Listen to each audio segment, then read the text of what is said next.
Hi, we are back for part two of the How to Get Lucky video, which we shared last week. We spoke about hip pocket skills. This time, we are going to talk about how to create a framework to help you identify and build on what your hip pocket skill can be. To quickly summarize, we said a hip pocket skill is something which can bring you more attention and more opportunities, therefore. And a hip pocket skill is something which is rare, meaning less people are good at it. You obviously have to be very good at it, and it should be important for your organization. See, there is no way I can tell each one of you what your hip pocket skill should be. That's something we have to find ourselves. I will try and give you some frameworks today which you can use. And as you will notice, these frameworks are also interconnected, like they have connection with each other. And these are not the only frameworks, these are some of the frameworks which I have seen for myself. And I think that these can be used to find your hip pocket skill. The first way to find a hip pocket skill is to understand what are the unsolved problems in your organization. What are the problems your leaders keep talking about all the time, the problems they have been speaking for a few years now, which don't get solved, which are, just sitting over there. Nobody seems to be able to solve them. But they are important problems and the organization wants to solve them. These could also be the things which, nobody in your company wants to do, but time and again your leadership or your management keeps talking about it, that we want to do it and it's an important problem. So if you're able to develop the skills to solve that problem or to do that task which is important but nobody seems to be doing it, then it will become your hip pocket skill and you will get the opportunities which a hip pocket skill brings for you. An example of this is detailed customer research, right? Where you go and do detailed interviews with customers and you understand the specific problems and you do it really well. You don't just do it that you go and ask and you just understand some things randomly, but you really do it in a very good way.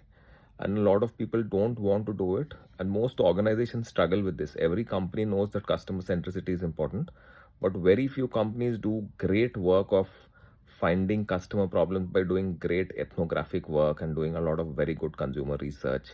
So that if you are able to become very good at, then in an organization where that is important, you will end up having a hip pocket skill. The second framework is what I call the impossible JDs. The sometimes we write JDs where we ask for skills which nobody has. They are a combination of skills which very few or very rarely will somebody have that. But if somebody had that, that would make that person have it, have a superpower almost.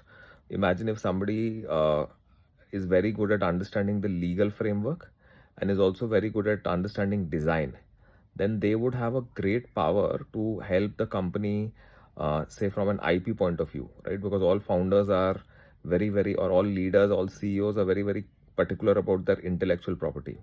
They will either talk to lawyers who don't understand design, or they will talk to design people who will don't understand the law. Imagine if you have both, they will always go to you because you will be the one unique person who will be able to really solve the problem. And actually, this is very similar to what happened in Indra's case, that she knew business and the law and how M&As, etc. happened. So anytime you have a unique combination of two skills, which is otherwise very rare to have, it really makes you special, and the organization will keep going to you. The other example which I see a lot is for people who have very good operations understanding as well as very good understanding of digital central functions. Imagine somebody who's very good at product management and has also been very good at, say, retail sales. Then that person has a very unique combination which will make that person really, really special. And that becomes that person's hip pocket skill. The third one is what I call having super skills. These are not to be confused with soft skills, but these are the new age skills which will make people very, very special because they help in solving the problems which organizations face today. An example of that, and it might sound very cliched, is say the ability to say connect the dots. We all keep talking about it, but there are very few people who are very good at it.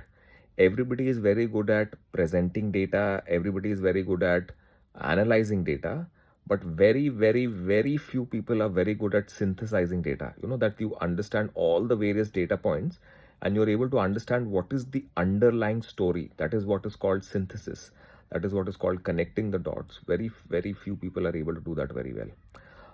These skill like connecting the dot is also a hard skill, because this doesn't get developed easily. It's not that you can do a 2-month course and become good at it. It might take you 3 years to really become good at it. And the beauty is that because it takes a long time, most people don't spend the effort on it, because people want quick rewards in life.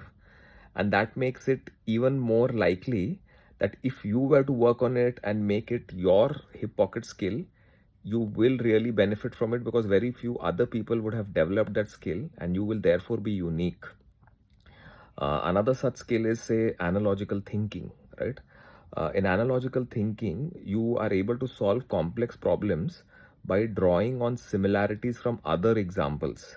For you to become very good at it, not only will you have to develop your ability to break down problems to their first principles, you will also have to have the ability to have a lot of use cases in your head, lots of case studies. That is going to take time. And I'll tell you, very few people are very good at it, because either they don't have not perfected the method of breaking down things into the simple building blocks, or they don't have a lot of examples, a big database in their head, which can make them very good at analogical thinking. These are some of the things which I have found that they help in building hip pocket skills. I hope you found this useful. Also remember that every organization and every industry is different, which means something could be a hip pocket skill in one company or an industry and might not be the same in another industry. So you have to be mindful of that.